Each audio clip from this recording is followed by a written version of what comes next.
विद्यार्थियों, विलेय पदार्थों के स्थानांतरण से संबंधित जो कार्बनिक विलेय रहते हैं उनके स्थानांतरण से संबंधित कुछ बात हैं, कुछ कंसेप्ट हैं। तो सबसे पहले हम लेते हैं सक्रिय विसरण की परिकल्पना और दूसरा है वैद्युत परासरण भाग।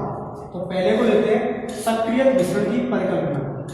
तो यहाँ ये बताता है कि जो विलेय होते हैं, विलेयों के स्थानांतरण को चालनी नलिकाओं का जीवद्रव्य प्रेरित करता है।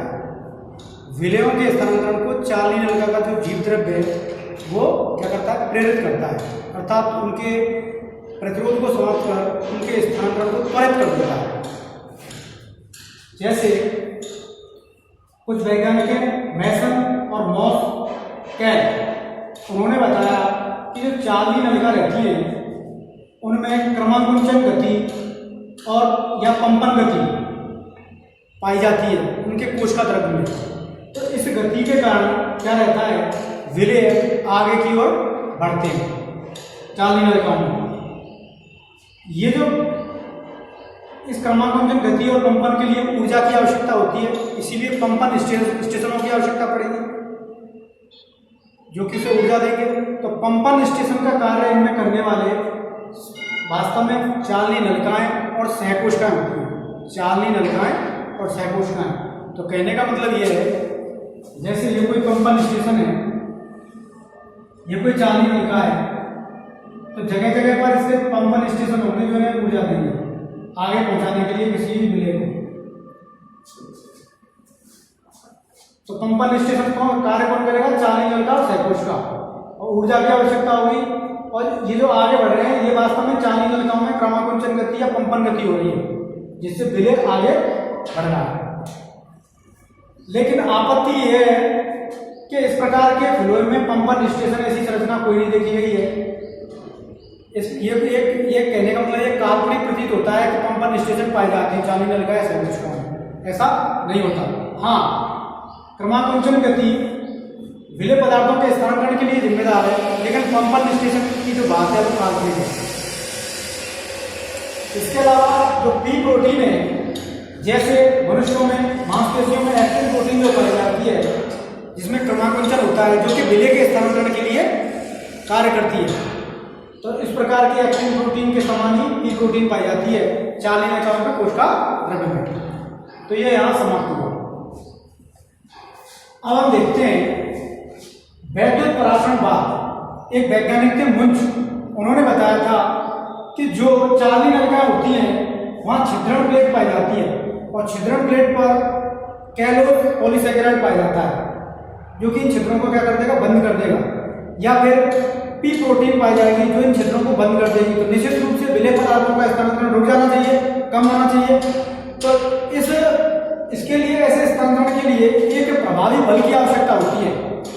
तो इस प्रभावी बल के स्पष्ट करने के लिए फ्रेंसम और स्पेंसर 1958 इन्होंने सिद्धांत दिया था वैद्युत परासरण भाग। इन्होंने बताया था कि जो छिद्र होते हैं चालनी नलिका में, जो छिद्रण प्लेट होती है उन छिद्रों पर आवेश पाया जाता है, ऋणावेश, और ये ऋणावेश धनावेशों को आकर्षित करेगा जिससे धनावेश यहाँ अगर गमन करेंगे उन छिद्रों से होकर। तो कहने का मतलब यह है धनावेश के रूप में यहाँ क्या पाया जाता है, जल में आप जानते हैं धनावेश और ऋणावेश दोनों पाए जाते हैं, लेकिन आंशिक रूप से धनावेश और आंशिक रूप से ऋणावेश पाया जाता है जल में। तो जल इन छिद्रों से गमन करता है। तो उसी के साथ यहाँ पे पोटेशियम की अगर हम बात करें, पोटेशियम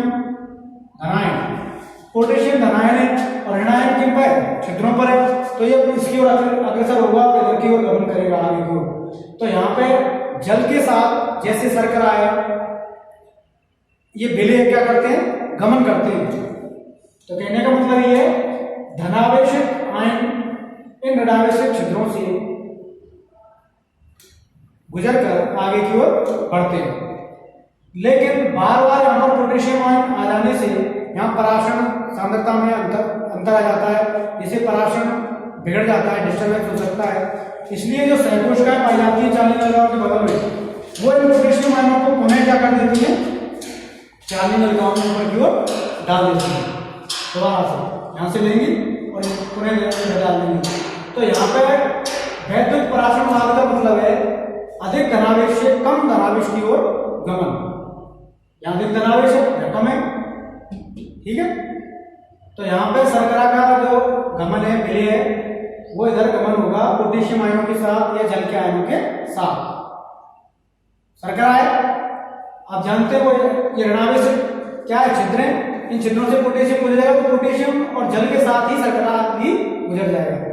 और जैसे ही यहाँ पोटेशियम आयनों की कमी आएगी, संकोष्ठा इनसे लेकर इन्हें पुनः न डाल देती है, जिससे क्या है पराशरण सांद्रता बनी रहती है, सांद्रता प्रवणता बनी रहती है। अब इसमें एक मुख्य बात आपत्ति यह है कि ये केवल धनायनों के ही स्थानांतरण को बता रहा है, ऋणायनों के स्थानांतरण को नहीं बताता। और ये भी बताता है, जबकि ये एक दिशीय गमन बता रहा है एक ही दिशा की ओर, जबकि आप जानते हैं हमने आपके लिए बताया था कि 4 नलिकाओं में 2 दिशीय गमन होता है, ऊपर भी और नीचे भी। तो इसमें महत्वपूर्ण आपत्तियां ये हैं। तो बच्चों आपने देखा विभिन्न प्रकार के जो विलेय कार्बनिक पदार्थ हैं उनके स्थानांतरण में 2 प्रकार के बाद पड़े, सक्रिय मिश्रण की परिकल्पना और वैद्युत पराशरण बाद। तो इनसे संबंधित विभिन्न फैक्टरों का आपने अध्ययन किया। तो कल हम 2 और भागों के बारे में अध्ययन करेंगे। तो धन्यवाद, तब तक के लिए धन्यवाद।